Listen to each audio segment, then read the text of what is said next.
Well, how was the cypher? How did you feel about Icon Hip Hop in Vancouver in general? That shit was so much fun. I think it probably was my most favorite show that I've done all year. Really? Yeah, dead ass. You're not just saying that. No, I'm not just fucking saying that. I would have just left last night if I didn't like it. Yeah, that shit was like a totally that shit was so much fun. Even like before I performed, which you could tell I had a great time because my voice is like in and out right now. Like last night I didn't even have a voice, but after my performance, but even before I performed, I just kept thinking like, damn, like this is like an actual show. Like this is like a real show. Like there's like things going on. There's different aspects to the show. Like it's not you just showing up and watching like 15 whatever rappers perform and then a headliner that goes on like hella late and has like an entourage that's unnecessary. Like I'm so tired of those shows, and a lot that tends to happen a lot in like the LA scene.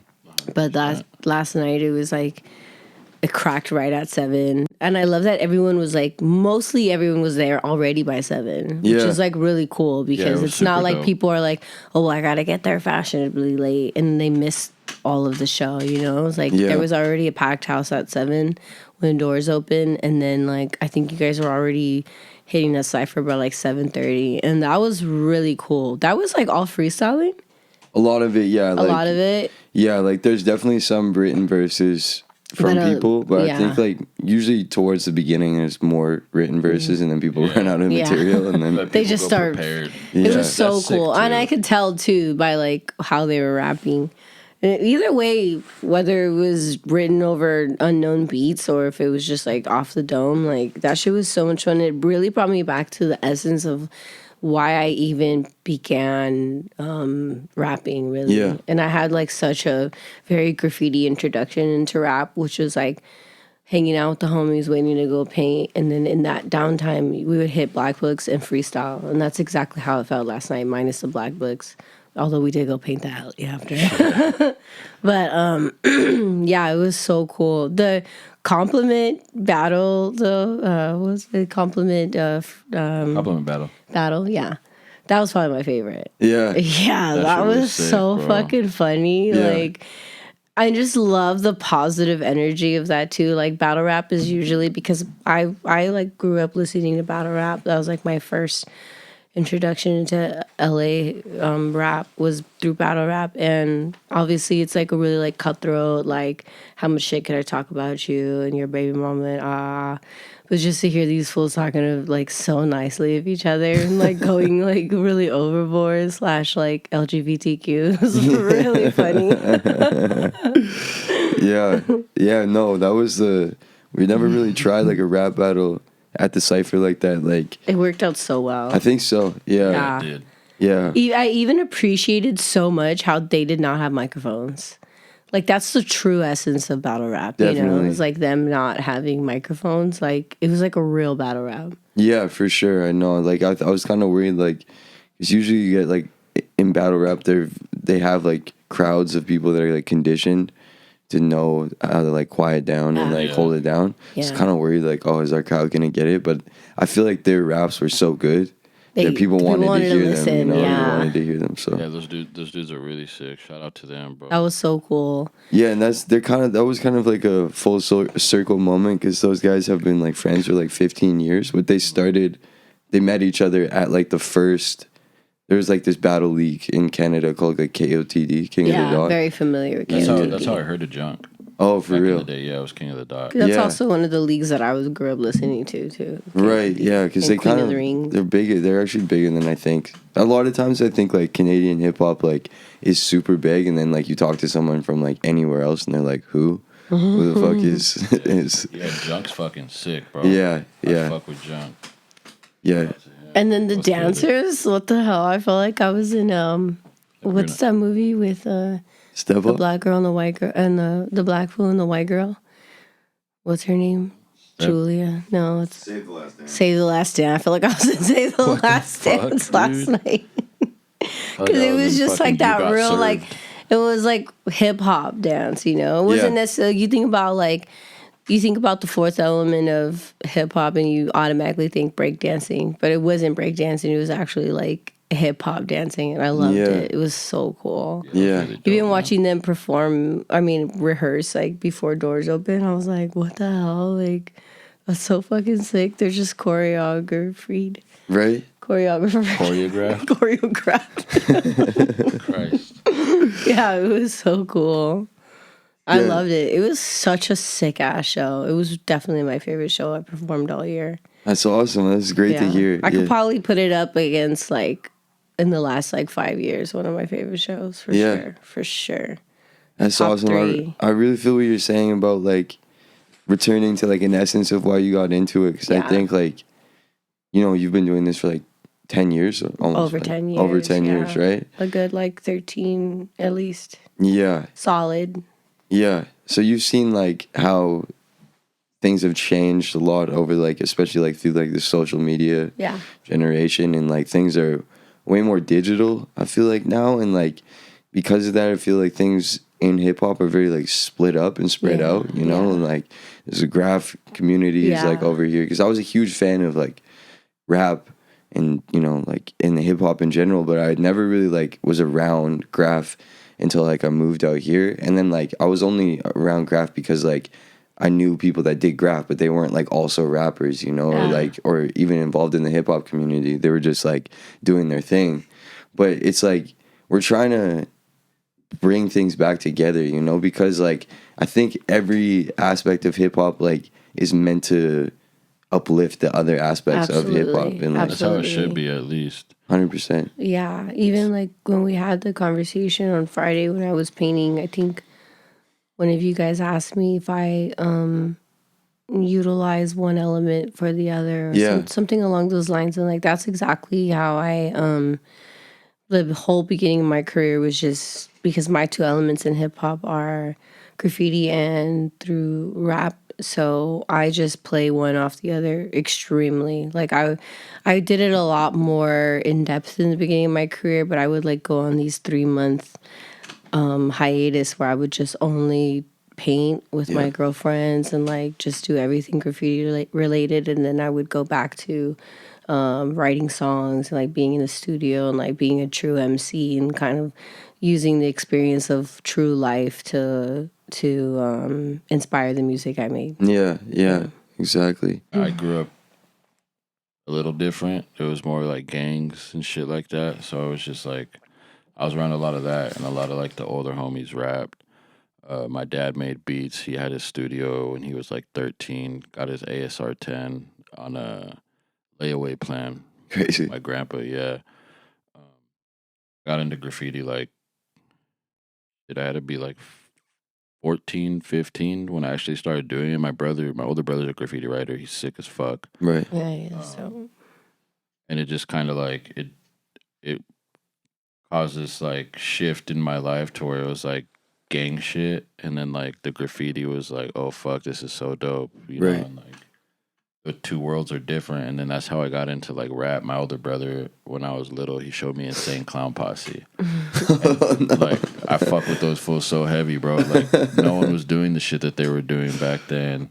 So like, damn, this is so fucking sick. Like I was a kid listening to fucking like Violent J and Twisted and fucking Yeah. your dead, who was it? Blaze Your Dead Homie. Like I grew up on that weird shit. You're know? a juggalo. Yeah, bro. Yeah, yeah. So it's just like, it's cool. Like seeing all the different elements, and there's also outside elements that, you know, are involved in like what creates artists. So I feel like there's way more elements than what we think, because everybody comes from different circumstances. Like it's not just, you know, you don't get into hip hop because of graffiti, or rapping because of graffiti. You don't fucking start rapping because you're a b-boy. Like there's other shit that creates that. Like I was writing poetry before I was rapping.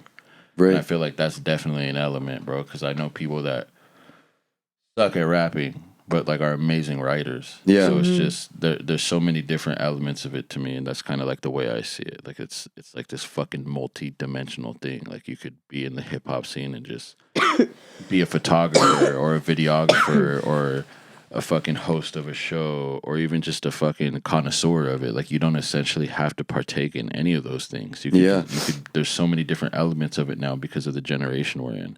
Yeah. And I feel like it's great for the culture. Like He's also a sick ass photographer. Right. The Yeah. Fifth Element. Yeah. And he shot both of these covers of our albums. Oh, no way, actually. Vinyl, I took both of those. Oh, those are photos. both great photos. Yeah, I designed the cover for hers. The homies designed this.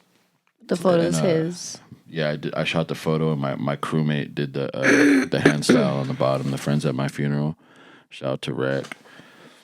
But yeah, that's kind of like my outlook on the elements of hip hop for sure. And did you also start as a graph writer? Was that your first? I mean, Entry? I wouldn't even. I was doing like throwies and tags and shit like up until like my 20s, bro. Like I never got into piecing or anything because it was just like I wanted to just fuck shit up. Right. That was my mentality, amok. bro. Like I grew up with a bunch of gangbangers and getting beat up by like, dude, I was like 13 getting beat up by like fucking 25-year-old dudes. Like, Right. I grew up hard, you know. Yeah. And like it's crazy because like I would spend this time with my dad, and my dad like had good money, and he made money, so it was like this environment of like this is life, and it's very nice. And then I'd be with my mom, and it's like I can't even walk to the polar opposite to the neighborhood across the way because they'll fucking kill me. Yeah. So it was just like I had such a weird fucking life, bro. Like such a weird life because I always had a taste of like fuck, this is what life could be. And then it's like, oh, fuck, this is what life really is. And then I got stuck in this, like kind of, like, push and pull thing. Like, part of me wanted to just be with my dad and, you know what, let me experience this fucking amazing, fruitful life. And then the other part of me was like, I'm with my mom doing whatever the fuck I want because she didn't care what I was doing. Right. So I was out kicking it with all the homies right there in the neighborhood, like all the homies that do graph. So it's kind of like, it was a weird life, but it's just, it's a blessing, bro, because I feel like if I didn't have that, I wouldn't have the aspect that I have. And, like, I don't think I'd be making the music that I make. It's very interesting because he grew up with going, like, between his two parents' houses. And my mom and dad stayed together, like, since I was a baby.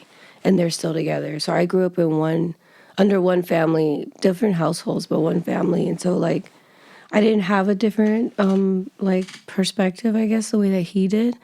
But we just grew up like poor, but like it didn't bother me because everyone was poor around us, you know? So like I didn't know it was anything different.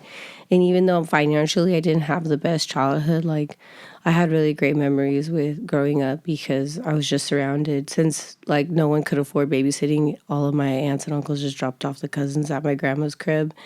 And we would just run amok in the backyard and just fuck shit up and like destroy like everything. And we were like outside. Like that was when you said you were outside, that was like really being outside. Like we were fucking playing like mud and pulling leaves off of trees and using them as currency and like selling my grandpa's tools back to each other. And, like we like just being kids, you know? Yeah. Like I'm so grateful to be able to have that like type of childhood because I know it's not as common. I think it's pretty interesting watching the children grow up now. Like, Sirrealist has a 4-year-old daughter, my stepdaughter, and then I have my 5-year-old niece, and then watching them and how like handy they are with the iPad and just like iPhones in general. Like, I didn't even fucking figure out how to use a cell phone until I was damn near in high school, you know? Yeah. And like, I don't know, it's really cool to be able to see them figure shit out really fast. But at the same time, I put an emphasis on taking them outside and making sure they toughen up their skin because they're a little flimsy to me. And I'm like, I don't want to be able to like blow wind on you and you fall over. Like, I want them to grow their elephant skin too, you know? So, yeah, it's cool though. Like it's cool watching the kids grow up, and I try to really do like a lot of this for them, you know. Right. Try to like I know we did our fuck shit when we were growing up, but now we're in the space of our lives where we're really trying to just like be good role models for the kids. Right. Right. Yeah, and there's like an aspect of like longevity too, where you're like, how you know, like if you're trying to do this for a long time, it's like, can you really maintain like the kind of lifestyle that a lot of like younger people have? You know, like when you're going crazy, it's like absolutely. You know, you start to think about how do you take this forward and like develop over time, you know? Absolutely. I think our sobriety like has a lot to do with that as well. Like, Yeah. Yeah, 100%. you know, like I know for me firsthand, like, you know, drinking, drugging, like a lot of that was really fun when I was younger. But eventually you get it tires your soul, you know, Yeah. and then you're not able to show up for your friends and your family or for yourself the way that you should.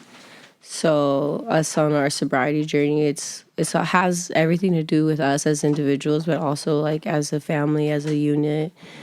For his daughter, for my nieces, nephews, like for the people who support us in our careers, for like future fans, like we can't like show up or be in this like long game if we're living fast and short lives, you know. Yeah.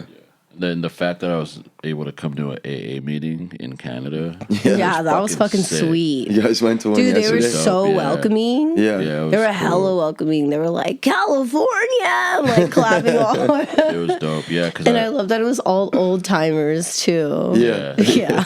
It was super sick. And those are always like the best people in the rooms, bro. It's like Right. the people that have been going there, and I got to celebrate my 1 year sobriety here. Oh, okay, really? Yeah. So that was like within this weekend. Yeah. Yeah. So it was a really dope experience, and I think it's kind of like it's a blessing, bro. Because I feel like when I was getting fucked up and doing crazy shit, like I wouldn't have been grateful to be here. Like, Yeah. I probably wouldn't have came. I probably would have stayed home. Right. And it's just like I got to enjoy leaving my home and coming to meet you guys, and it's like, dude, I want to come back. Like I want to get my fucking citizenship here. It's so dope, and it's just like whoa. It's dope though, because it's just, dude, I've been to a lot of places in the world, and this has for sure been my favorite place. Like everybody This here was is so much so fun. genuine and fucking cool, and like Yeah. I didn't meet one person with a crazy ego. Like last night, there was a few people that I ran into that I was like, dude, shut the fuck up. But like, beside you run into those people all the time, you know. Yeah. And it's like I'm just not really like a person that you talk to with ego, because I don't give a fuck who anybody is. Like I'll always just be kind of like I'm not a dick, but I'm just like I don't care who you are. Like it's about like what The assholeness is for everyone. Yeah. it's just like you could be the fucking best rapper in the world, and everybody's like, holy shit, this person just walked in the room. But if like I meet you and you have no substance and you're not like a genuine person, I don't give a fuck. Like I won't respect that shit. Like I was brought up on like you earn respect, you know, so always give respect, and I'm respectful to everybody. So it's just like if you're not a respectable or respectful person, there's no need for me to even be in your fucking vicinity. Like Right. Except if you're driving like an asshole on the freeway, then oh yeah, then, he has some choice words. yeah. I say some I've heard crazy shit, bro. him I've hopped out say of he's the got car some and certain shit. choice words for shady People, drivers. it's just crazy because like And then I'll tell him like chill. And then someone's acting like an asshole with me, and I'm like, get the fuck off. it's funny because I drive a Tesla, and I feel like people just expect a certain person to drive a Tesla, so they'll roll their window down and say some shit, and then I'll roll my window down, and I'll look at them, I'll take off my hat, and I'll just dog them out, and they're like, oh fuck. I'm so spoiled by his Tessie, like, because I don't drive a Tesla. I drive a more humble car. But he lets me whip his Tessie, so I'll be driving around town, like, fucking windows down. But then when I get back in my humble car, like the Tesla, you could walk out of the car. You don't have to turn it off. Like, you can just walk away. It locks itself. Right. So, like, the other day I was parking my humble car and, like, just totally left the car on, like, walked out. left the like, keys in the car trying and to, the like, car walk on. away from the car. And I was like, wait, how come I don't hear the car locking? And then I had to tell him, like, God damn, this car is fucking humbling the fuck out of me right now. I mean, that's also like a good thing too, like being able to have that shit. It's just like, Yeah. you know, and it's not like a thing where it's like, hey, you're allowed to drive my car. It's like, that's our shit. Like, you know, I don't see anything as mine, and she doesn't see anything. Well, she sees everything as hers. And everything that's mine is ours. Yeah. Our house and everything inside of it is ours. Yeah. Yeah, I see you And we guys. have a dope ass home. It's like nothing crazy. It's not even a home's apartment, Yeah, but but we have a but it's sick-ass really apartment. artistic. Like you could tell, like all the two walls people are who do brick. art. It's lives a there. sick ass spot. We have dope ass animals too. I don't try to like get a lot of shit because I know when we move, I don't want to pack all that shit. Yeah. But I try to like, decorate in a way that we feel good when we come home, like no matter where we leave. Like we love leaving. I love traveling. I loved being able to pack my bags and go, but we leave the home in a way that we're so excited to come home when we do. Right. Especially I've been traveling for so long. I have to make sure that my home is like 100% clean and like well organized and taken care of. So when I come back, like we could just crash. Like we'll probably take a shower and crash. Well, I'm gonna go home and play. Well, I'll probably take a shower and take care of the pets, and then he's gonna hop on the. I'm gonna play video This games whole time he's until like 4 a.m, and Yeah. then I'm gonna go to work pissed tomorrow. Bro. Like, This whole time he's like, I want to go back and be with the cats and the dogs. I was like, yeah. As soon as we get there, it's like give them all a kiss on the forehead and then go right to Arc Raiders. But it's like, bro, that's my comfort. I do so much shit that like being in my home and knowing my family's there, no matter what I'm doing, like that's comfortable for me. Like if they weren't there and I was doing that shit, it'd be fucking boring and like she wouldn't be there annoying the fuck out of me. So it's just like I do it on purpose though. There's this thing that we do or I do where I like talk in a certain accent. It could be any accent, and I'll just start like going off and off because I know that he has the microphone I'm on my headset, on. so my homies hear her, and like all my homies are like, "Dog again." And I'm like, dude, I there's no off button. Like I can't. I'll turn around and I'll literally be like, "Hey, shut the fuck up." She's like, "Why are you talking to me like that?" I'm like, "No, I'm talking to my homies. I'm talking to my homies." Like But it's fun. I don't know. I feel like I'm like trying to make myself a part of like them hanging out. Because they're all on Discord talking shit. But it's also like before I got into I was always into video games, bro. But like not the way I am now. But it's like, dude, I'm not going out fucking doing blow and getting fucked up anymore. Like going out with my homies constantly. So like my fucking escape from reality and like I feel like being a dad, like you have to find that time for yourself. But like I figured the way I look at it, like my time for myself is when I'm on my fucking games with my homies and like I'm still with my family, you know? Yeah. So it's just like dude, a couple years ago, I would have fucking been out doing some fuck shit, like getting fucking tore up. And now, bro, I go home, I do what I gotta do, and then I get on my game and I play, and then I go to sleep, bro. Like I'm so out the way now. It's fucking crazy. But we have fun. And, a lot of it is too, like, we're a little bit older now. And, like, all of our homies are also older. And all of our homies have kids, like, same age as our kid or, like, a little bit older. But basically all around the same age. So I feel like before when we used to link up with the homies or like do crew meetings, it was total like fuck shit and like just mayhem and drugs and all this craziness. And now like we link with the homies and we're like bonfires and s'mores let's pitch up a tent for the kids and it's so cool because we're all still a little like fucked in the head and like still on that fuck shit when it comes time to be, but like also like good family households. You know, I caught myself at the beach because we had a crew meeting at the beach. Everybody brought their kids, bro, and I was sitting back in my chair. Like my homie Mikey, his girl was cooking. My boy Rec was with his kids. Like my homie Jesse just got out and he brought his kids at the beach and I sat down, bro, and I looked around and I was just like, I started crying because I was like, fuck, dude, like crew meetings a long time ago was like, we're talking about the beefs. We're talking about this crew that we're going to go stomp out. Like getting fucked up. I've been like shot at. I've been stabbed like over graffiti. And it's just like, now it's like, dude, we get to go to the beach and have fun with our kids, and like our crew is like, it's a really good crew, bro, and it's a lot of good people. So it's like, I never ever pushed being like in another LA crew. There was another crew that I wanted to be in, but like, I ended up just falling into this crew GSF. Like it wasn't like, oh, I want to be in this crew. It's like, dude, I met these homies, and how'd you meet them? So I met I met one of the main heads on a video game. Okay, really? But I knew them in person, but I never like was like, hey, let me get into this crew. But we ended up talking, and the homie's like, hey, bro, I got some pointers for you for your graph. This dude stepped my game up fucking crazy. Right. And then he's like, you want to be G's? I was like, hell yeah, let's get this shit popping. And then we did a big ass fucking crew bomb. I got in the crew and like, I think it's so cool too because his crew is. I'm already in a crew, and his crew was the sister crew to my crew.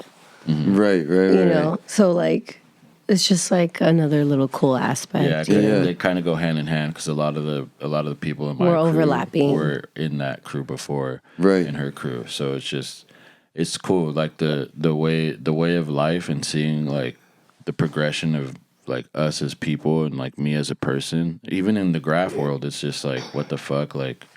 We're going to the beach and having a bonfire with all of our kids. Still mixing a little bit of fuck shit in there. Yeah, like there's definitely a little fuck shit. It's just more hidden. The wives will like stay, take care of the kids, and we'll go off. And like, I'm not doing anything, but the homies are having their fun. And it's like, it's tight though, because there's a respect to that kind of shit. Yeah. It's just like, it's cool because like I feel like back in the day, like I never had a significant other involved in the graffiti world, so there was never like, oh, you're in the rap or world. you're gonna stay here with the girls while we go and talk. It's yeah. But now I feel like since we're older and everybody's kind of like acclimated to that life and have seen us do the fucked up shit, like now it's, oh, the boys are talking, let's chill, and then they're just inside talking shit. Let's make them feel like men. Yeah, we're outside just congregating about bullshit that like doesn't even matter. All these fools are all fucked up trying to like talk about important things. And just they're like, you fools are all drunk.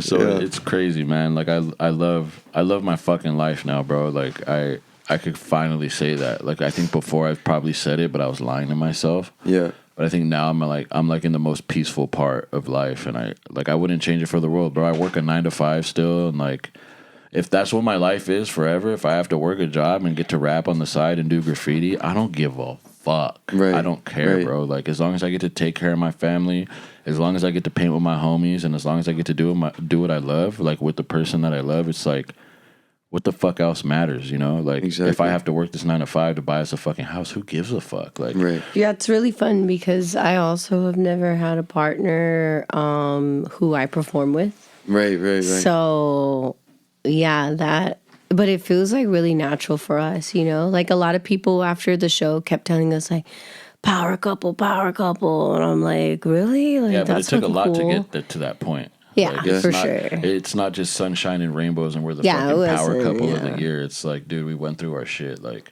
but that also goes back to like us kind of shedding like old skin individually too, you know, and being able to like come together as a unit and like. I had to learn a lot of lessons, bro. Like, yeah, same. I had to learn a lot, and it's like, you know, I'm grateful because she stuck by me through like my bullshit, and I don't ever like shy down from the person that I was. Like, I don't ever hide the person that I was. Like, anybody could ask me anything and I'll be honest about it now. I feel like before I would never say shit, but if like somebody asked me a question about the person I used to be, I'll answer honestly because I'm not a piece of shit like that anymore. Like I grew, and I'm still growing to like be the person who I want to be, because now I'm like, I've escaped this realm of like negativity and this fucking cloud always hovering over me. And I didn't realize there was more of me to unlock after that. And it's like, dude, I'm taking these steps. Like, bro, I'm in fucking Canada. I got to travel because she got booked for a show out here.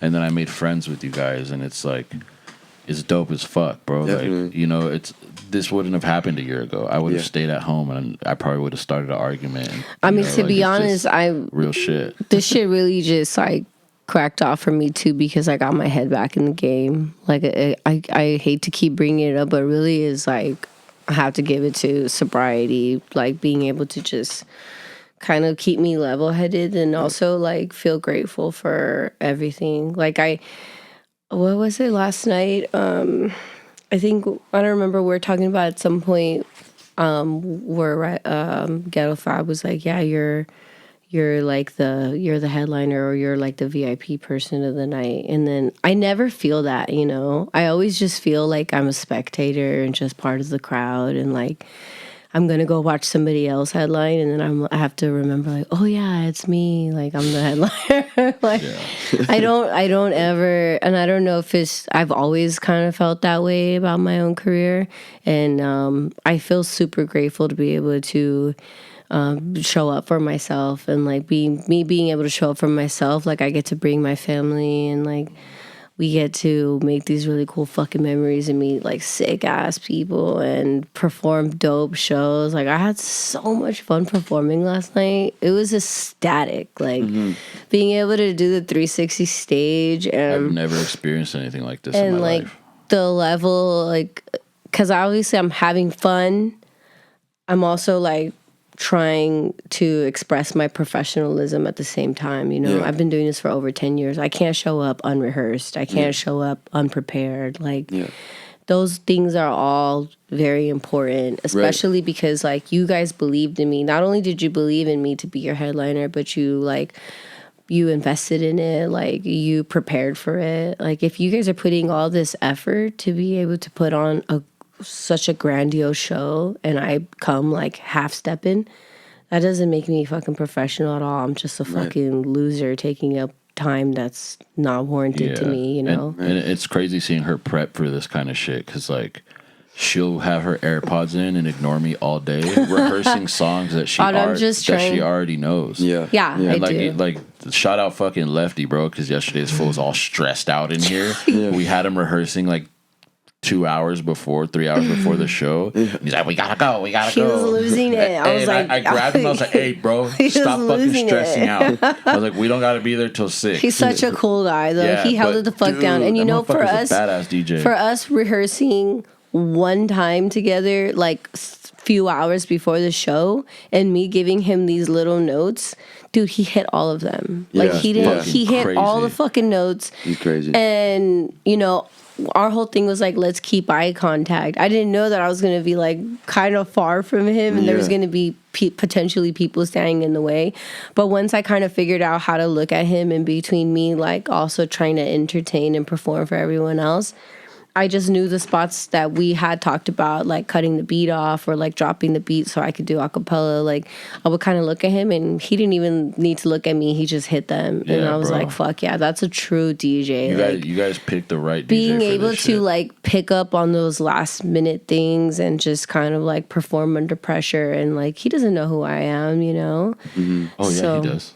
Oh, well, I mean. Oh, he knew who you were. Oh, I mean, like we've never performed together before, and it was so cool. And I was like, man, like, And you know, easy call. It was so cool. I love that shit. That just, it's so genuine. Like that's the real essence of hip hop, is like genuine energy. I forgot when we left the show last night, there was a couple cats outside that were like. There were some Chilean cats that also rap. They live here in Canada, and they were like, "We thought we were gritty. We thought we were hip hop, and then we saw you perform. Like you're hip hop. And I was like, "No, hip hop is an energy, and that shit was in that fucking room right now. Like we're all contributing to this fucking energy I right now. haven't seen hip hop like that in a long time. It was sick. I thought I was at the 8 Mile battle. Right. Like you look a little like Eminem, actually. It was very reviving. Being in that room last night, like what you guys have going is a breath of fresh air. Yeah, it's for sure. I feel like you guys don't really know what you have right now.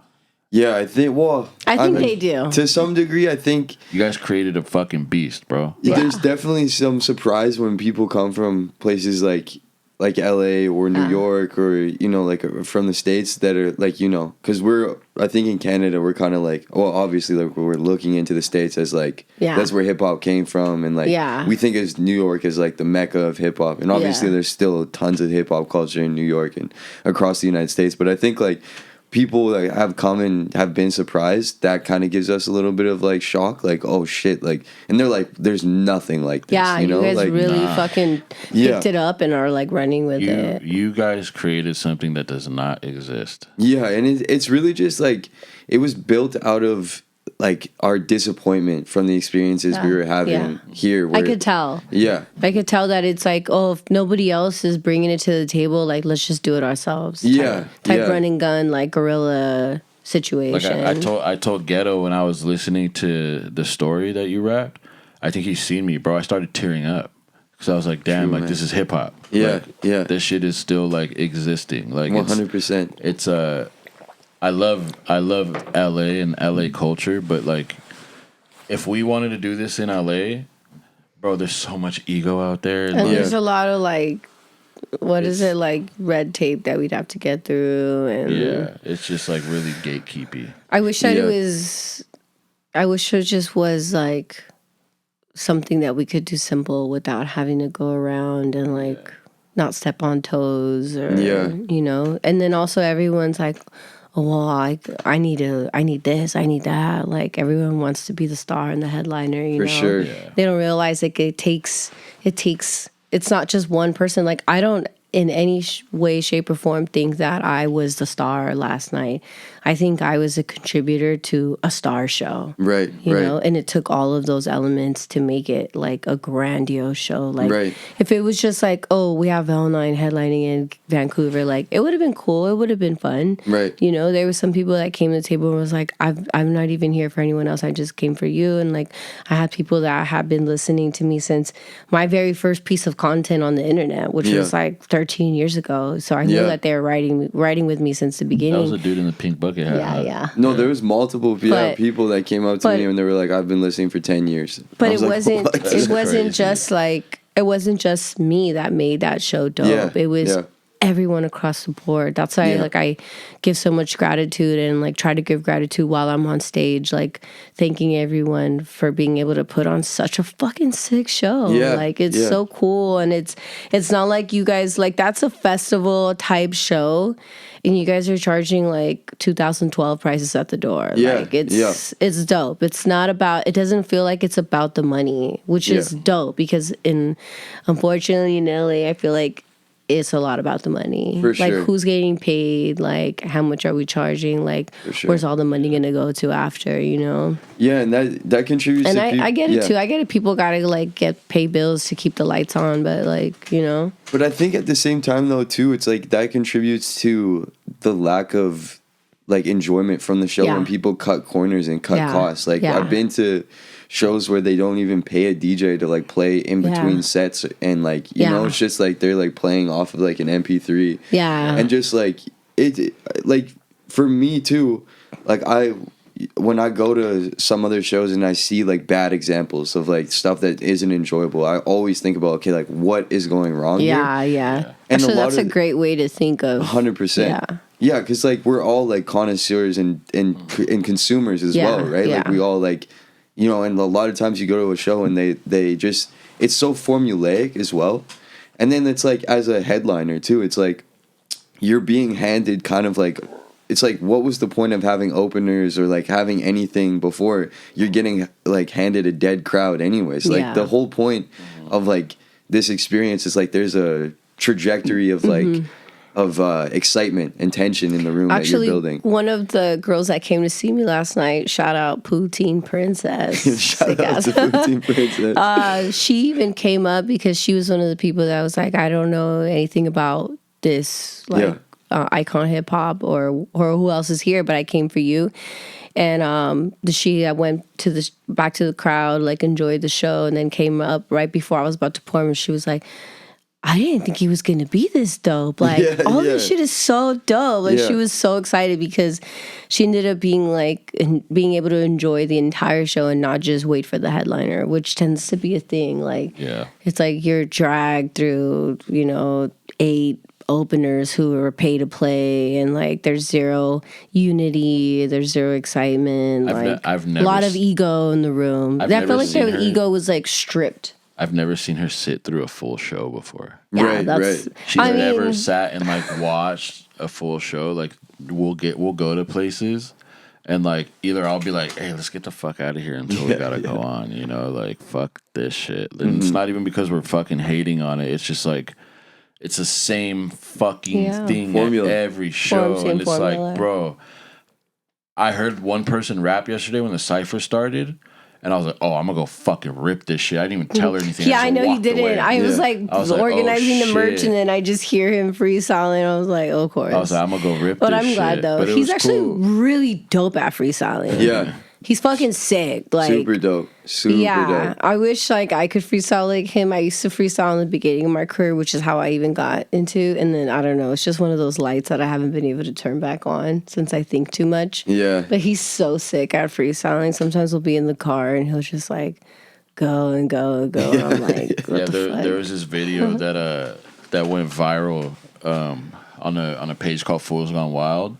Fools Gone Wild? Bro, I was so all my homies were getting drunk, and this was at a time I was sober in my life before. And my cousin walks in my room and he's like, hey, play a beat. I was like, all right, for what? And he's like, I want you to rap. I was like, all right, cool.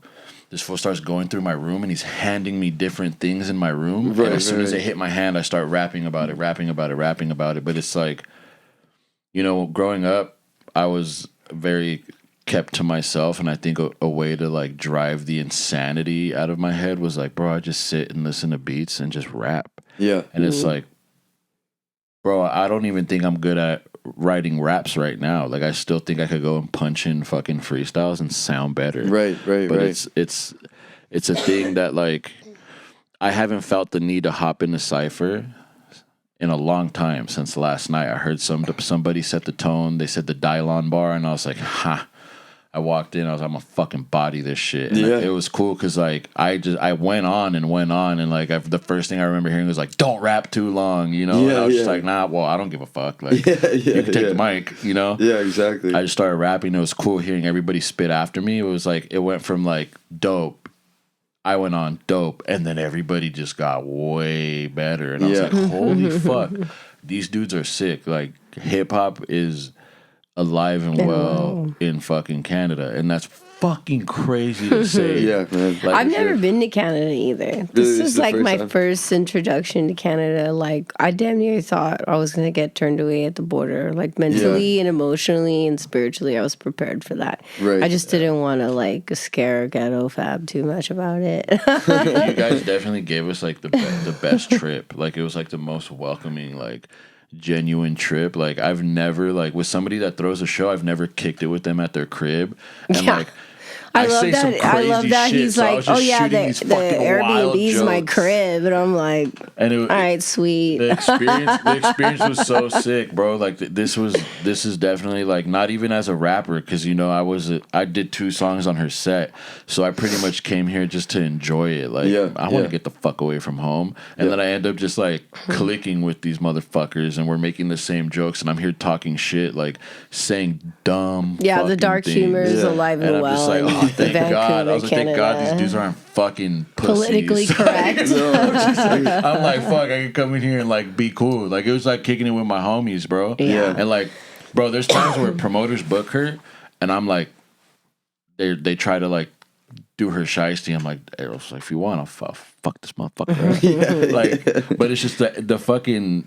It's a good thing having him around, because even if he doesn't say anything, I feel like people are like, oh, no, actually, no, let's not. Like before, they used to just kind of, you know, it was like, I don't know if it's just like a woman thing, but I do definitely get some dudes that be trying to rile up, you know? Yeah. And I feel like also too, our managers are like the shit, bro. Like, and they're also like real time gangbangers. So like, we have 2 managers that have like the same names. This guy's not as scary as our managers. So like, Doe Networks was the shout first, out Doe Networks. Shout first out guy Doughboy. to ever manage me, bro. Opened up so many fucking doors for me. It's insane. He took this fucking broke, fucking little piece of shit kid from Oxnard, like nowhere even near LA, and like was like, here, let me do this for you, bro. I don't want anything in return. I've never had to give him a dime, bro. He gave me a fucking truck when I came out here, and I was just like, what the fuck? And then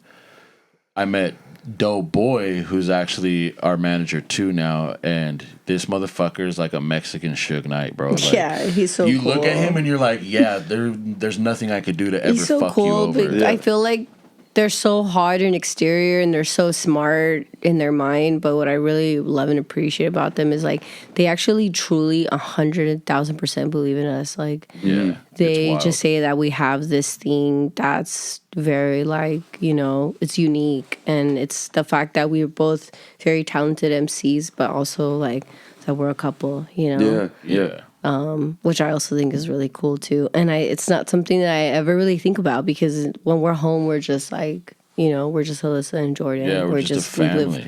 We like dead ass live like a real family life. Yeah. And like have a home. It's dope that our managers like treat us like family too. Like Doe Networks, it never fails. Like even when Doughboy kind of took over the reins and helping me out, just because even my first manager was like, you know what, he's probably a better fit.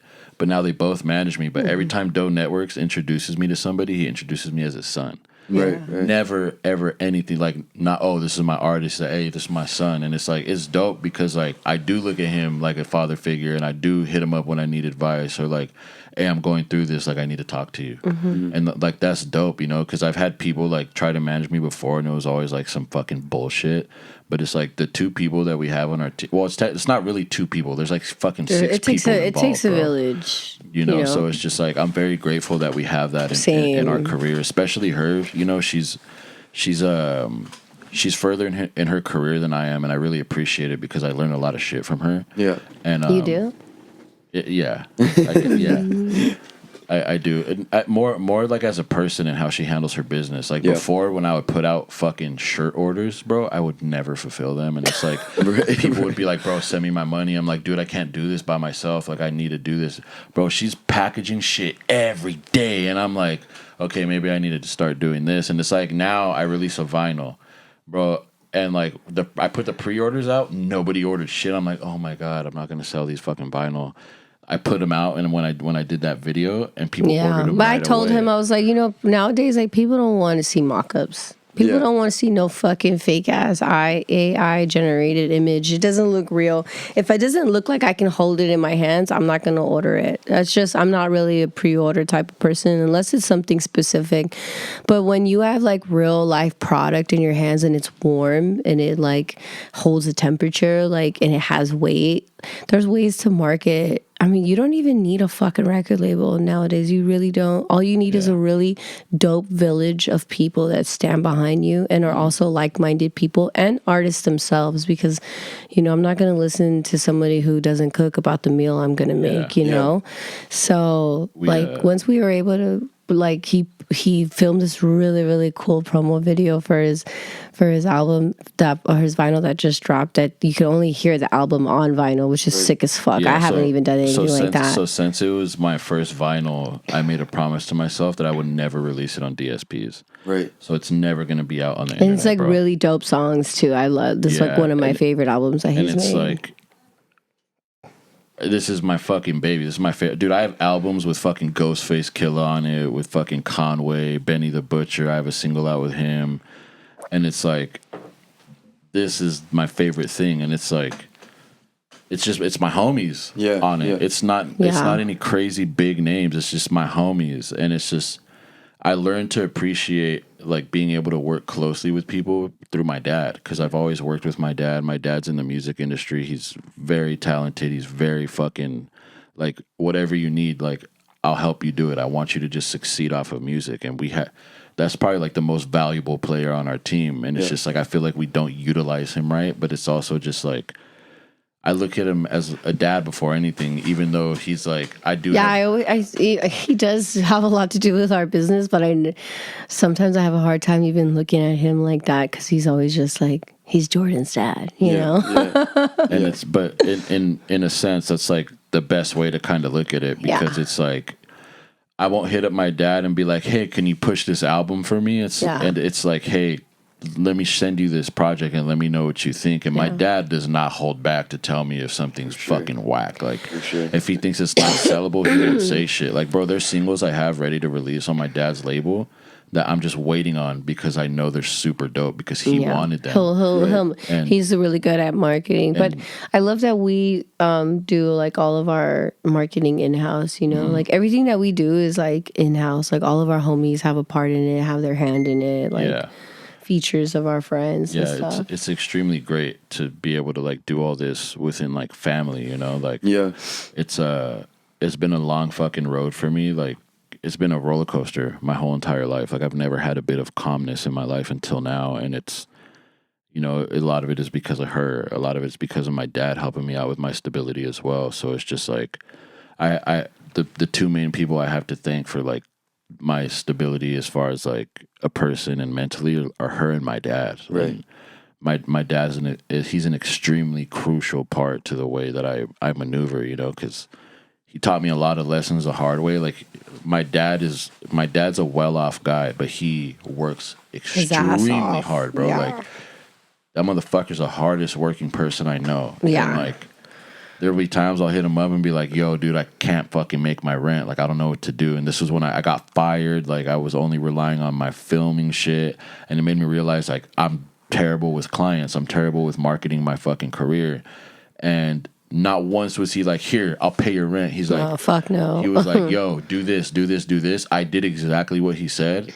And when the time that I was not having a job, I was able to pay the fucking rent. Yeah. Because listening to that motherfucker. So he there's a silver spoon in that, but it's like you have to deserve to eat with this fucking silver spoon. Mm-hmm. You cannot just be handed this. Like you need to work. Mm-hmm. And it's been that way my whole life. It's been that way his whole life. Like his dad made him work hard. Like my grandpa was a fucking field worker from Mexico who never had anything handed to him, bro. Like he owns properties. He provides for his fucking family. Like he made sure to have his family in order by the time that he has to leave this earth. And that's what my dad does, and that's what I'm trying to do. Like, it's great because now I have like her in my life, and it's just she works so fucking hard. And there's days I come home and she's like, "Hey, can you help me clean?" I'm like, "For you're at home all day, like I'm at work. I have to leave." And then it takes her being like, "Well, dude, I have to do this all day while you're at work." And I'm like, "Fuck it." Put shit in perspective for me, where it's not like I don't have this traditional relationship where it's like I'm paying all the bills and she stays at home. It's like, you know, I still have to work a 9 to 5 and I'm making music and I'm filming videos. Mm-hmm. So it's like I do work hard, but I tend to forget like she's working extremely hard while I'm gone and at work. Yeah. Like she has so many things that she has to do. So it's like Keep a household in check. I'm learning so much as a man right now rather than as an artist. I feel like as an artist I make sure I'm unavailable. Like I'm always extremely like picky with who I work with. Like I kind of work with just like can't get to me, bitch. That's pretty much what it is, though. Like I work with like a certain set of people with like the Yodis and like my homies that like are in my circle. So it's just quick shout out to the homie who's real quick. Yeah, because shout out to him. He like he's our engineer / producer / videographer genius / he's so sick. He's so dope. Like I met him through him, and they're best friends. And he's been cool from the jump. But then me and Who started working really closely because of this album, Beautiful Day to Die. He produced. I know he has 2 tracks that he produced on here. He might have 3, but I think he has 2. And but he also helped me creatively direct the album together. And dude, he's just so fucking sick. He's just a fucking genius. And the guy's like, he's like 25 years old, and he's young, bro. He's like my little bro. But we started working together like without Jordan in the room, and we developed like this really dope friendship and work relationship. And he's on me. Like if I don't text him in a week, like he's like, I need you in the studio tomorrow. Like no ifs, ands, or buts. Huh? I love when the girls get together. Yeah, he's on me tough, like white on rice. And I've been doing this for over 10 years. I've never had anyone like really press me, and like he low-key like trying to like look up on me, you know? And I'm like, whoa, man, he's a homie. And like obviously I mean all this in jokes, but like, you know, he really pushes me, you know? He pushes me to be, because he knows, he's like, dude, you're fucking sick. And he didn't really know like my catalog before we started dating. And then I think he started exploring after, and he was like, oh shit, like this bitch knows her shit, you know? He's super like audibly fucking talented as fuck. So when we started working together, and he's also not selfish at all. Like, he's not like, I come to the studio and he's like, you got to work on my beats only. He's like, let's gather like more shit for your catalog. That way, when it's time to drop a project, we have this in the chamber. Yeah. And it just so happens that I listen to these beats from all different producers, and then I listen to his shit, and I'm like, I want to rock one of those. You know? Yeah. So we've been kind of in the studio lately, been experimenting on like cool shit, like not really like boom bap at all, not very grimy. I feel like this album, if I could tell you a little bit about this album, this is the album that I dropped this year, July 2025, and it is my favorite album that I've ever dropped. I don't know if it's just because it's my latest album, it's my greatest album, or I think it just holds a lot of like true testament to like the human spirit and the dying of ego and shedding of skin, you know. So I really put my whole soul into this album. Even getting to perform some of the songs last night, I could just see people like gazed, because it's not like braggadocio rap, or it's not like I'm fucking way cooler than you. It's like I'm fucking ripping like my skin off, you know, and like you can kind of hear that, and seeing it being performed, it's like you could probably literally see me ripping skin off. But it was really cool because this album is the first album that it's called A Beautiful Day to Die, and it's the first album that I've done since my debut album that is a mixture of producers. So after my debut album, the next like 5 or 6 albums I did were all by one producer, which I really enjoy the process of that, because it's kind of like a duo working on a project together. Yeah.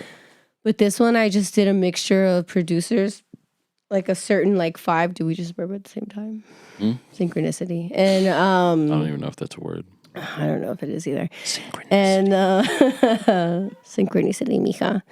And it's cool though, because the sounds are all still familiar. The context is just through and through. It's a very themed album. It only has, Sirrealist is featuring on one of the hooks, but other than that, I think it only has one song has 2 features on it. They both happen to be female rappers. I didn't intend for it to be that way. It just kind of panned itself out. And then every other song there's no features. It's just me, which is really cool. I love that I was able to do that. I think my first album was very similar, where I only had like a few features, like very minimal amount of features. Shout out to China Streets from New York and Pookie Blow of South Central Los Angeles. Like, they're both featured on this album, and they're both phenomenal rappers. And they actually happen to be just dope ass chicks. Like, I think like if you were to put us all in a room together, you'd be like, the fucking personality range is so like, it's so crazy. But we're all like, we all bleed into each other. And so I can't wait to film a video for our song, because we also rap so hard on that song. Yeah, that song is fucking It is crazy. the one grimy, like very. And I produced that one. He produced that one, yeah. It is the one very grimy rap song on this album. There's a couple, but it's one of them for sure. And so when we do that video, I already know it's going to be a lot of like fucking like, you know, like top bitch shit. Yeah, exactly. But other than that, it's a real personal album. It's like almost like a letter to myself, and it was really cool making this album. It was really hard because I had to face a lot of truths. But it was almost really good as far as like, it was like a therapy session, being able to like release it. And now I feel like my next album is going to be like chapter 2 from here, you know, like more like optimistic and a lot of gratitude, and just like another version of myself, because as an artist, like I'm just kind of just going from one version of Vel to another version of Vel to another version of Vel. And like, if you listen to my albums, you're basically like watching me grow up, you know? And so like, this is who Vel is, who or was in this phase of my life, and like the next album will reflect that phase of my life as well. Is this the first album that you made since becoming sober? Yeah, actually, yeah. Do you think that contributed to like why it was so personal and why? Well, no. So I actually got sober the month after I released this album. Oh, okay. Yeah. Okay. So there's a lot of darkness in it, and that it goes a lot with the sobriety Right. because like I mean it's not like I'm in the studio drunk. That's not really a thing, but the experience of life, Yeah. and writing about that Yeah. while I'm not sober and like how dark and sad things could be. Right. Right. And it just so happened that, I got sober the month after I dropped this album and shit, man, like it's so crazy. Like I haven't listened to it in its entirety since I got sober because I know I'm gonna listen to it and be like, "Fuck, I was so sad." But it's also like just a really great piece of work. Yeah. It's not like it's depressing and I'm gonna cry the whole time. It's very reviving and refreshing and like that. Um, you can make hip hop and songs and like they're about real life. Yeah. Yeah. 100%. I know. I have a friend who, like, he criticizes me sometimes. He's like, "Why are you trauma dumping on every song?" But like, I think there's like a very there's a beauty in expressing yourself, and sometimes like the truth and the honest expression Yeah. isn't all like flowery, and I don't know. I think That's like exactly why this album is called A Beautiful Day to Die. right. That is exactly what you're saying, Right. like the beauty in like the death of ego and Right. like that's why I gave it that name and it has like, like a pretty cover, but it's I mean, fuck, that sounded so vain, but you know what I mean? Like No, I know what you're it's saying. so yeah, I totally get what you mean by wanting to make music like that. Yeah, And the because need of making music like that because this really is like the people that are going to listen to this album and hold on to it are the people who need it the most. yeah, And trying to act like people aren't going through like dark times or they need like help mentally or with their sobriety or just like wanting to feel like they're not alone. That's so important. And good music gives us that escape. yeah, yeah, 100%. And I think like because I think too like you when you speak about your specific circumstances and like the things that are actually impacting you and moving you emotionally, it's like sometimes I listen to music and it's like I don't necessarily connect with exactly what's being talked about, but there's like a certain shared experience of emotion that comes through when you know someone's really talking about stuff. They're not just like, "Oh, my heart is broken." It's like, "No, this is why my heart is broken. This is like exactly what happened." It's like yeah, it's a cathartic experience to listen to music like that. And I think like like there's a time and a place for every kind of like music, but I think like when you can do that and make stuff like that, I think you can see like the way it impacts people. They're like, like I've like, there's songs about loss where like it's about, somebody that you didn't lose, but it makes you think about someone that you lost and you're like, it becomes like a beautiful, Absolutely. cherished thing. Absolutely. Yeah. So that is, I really appreciate that concept and that, yeah, it's, what do you think, what do you think you want to do next? Like when you want to be more optimistic, like what do you think the next evolution of your creativity is, and like moving and being sober now and having more stability? Like where's I just want to be unconventional as fuck. right, you right, know? I just want to like, because at the end of the day, as much as I consider myself like an MC and a rapper, like I'm just an artist. right, right, So wherever that artistry takes me, like maybe one day I won't make music anymore and I'm just fucking painting in like different countries all over the world and right. off the gram. My Yeah. my true personality is, I don't know if you remember this cat named Benefit, but he came and dropped one of the hardest hip hop albums and then just like disappeared off the gram after that. And I used to be like, I'm gonna bust a Benefit one day and like, no one's ever gonna see me again. Yeah, But I just love I just want to be a very unconventional artist, true to self, family driven, love driven. I think I'm ready to just let my heart love and be loved and give love, especially give love. Finally, Give. I think I'm really stepping into this persona of like wanting to give away things without expecting anything in return, and right. and just the gratitude of life from there is going to be so satisfying because It really is just about like being able to give, Yeah, definitely. Oh, we gotta bounce. All I right. love that he says it out loud. Yeah, That's it. we gotta bounce. We getting the fucking message from God. It's over. We have to get to the airport in like 30 minutes. Yeah. Okay. All right. Well, thank you both for being here. Yeah, thank hell you. Thank you Oh, guys. seriously, This was it's a I feel like pleasure. we were just yapping away right now. Well, that's Yeah, for kind of the reals. point. Yeah. It's way better than no yapping, and then I'm like, Have you done guys- podcasts like that? Yeah. Oh yeah. Oh. Like you like weather? Yeah. Yeah. Yeah, for sure. Thank you guys. We'll have you back. You'll be back. Yeah. We'll be back.